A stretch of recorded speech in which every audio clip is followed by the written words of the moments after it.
Welcome to this week's Movie Math, where the mystery of the invisible Divergent fan deepens.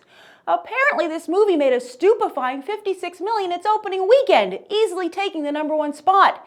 Yet it's still pretty much impossible to find a Divergent fan here on YouTube. Video after video on multiple channels all fail to find an audience.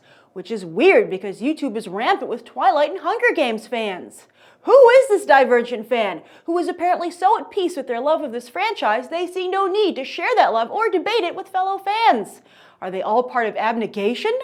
And while this fandom is certainly delivered in terms of book sales and box office, will it ultimately handicap the Divergent franchise if it can't carry over into other areas like YouTube, merchandising, and more?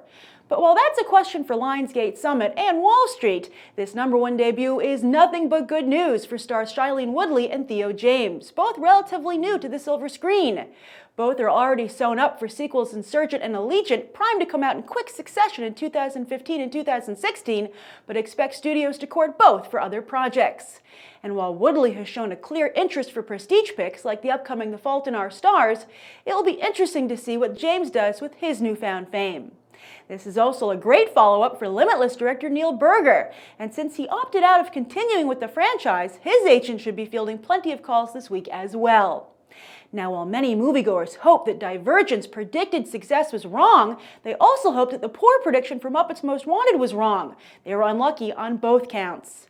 Muppets Most Wanted opened with a mere $16 million, almost half of what the Muppets opened with in 2011.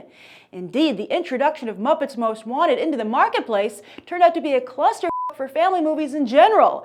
As Muppets underperformed, Peabody lost its hold and tumbled over 50% in its third weekend. The Lego Movie also took one of its biggest tumbles to date, and Frozen finally fell out of the top 10.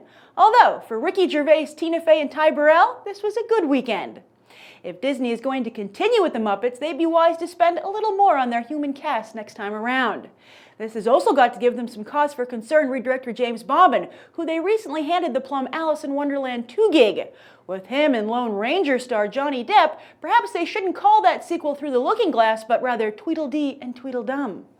2014 is a big year for religion in Hollywood, and on the eve of Noah's stateside release, we got 2 new box office headlines.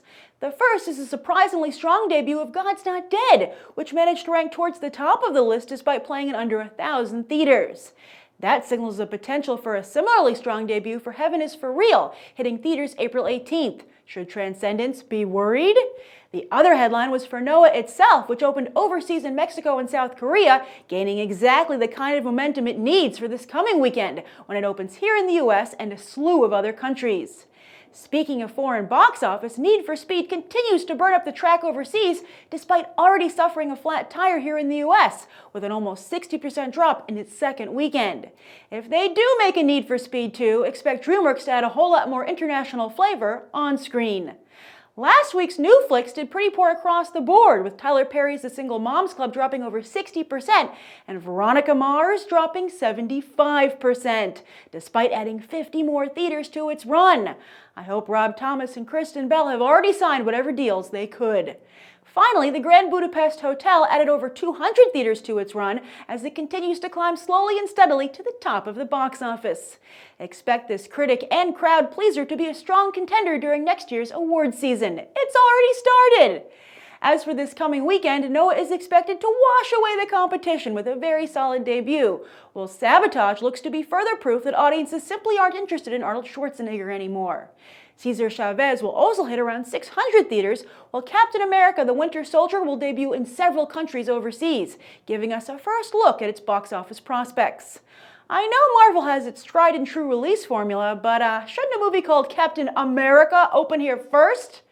And that's the weekend box office. I'm Grace Randolph, and we just did some movie math. As always, thanks for watching, and I hope you'll go beyond the trailer for these other top movies.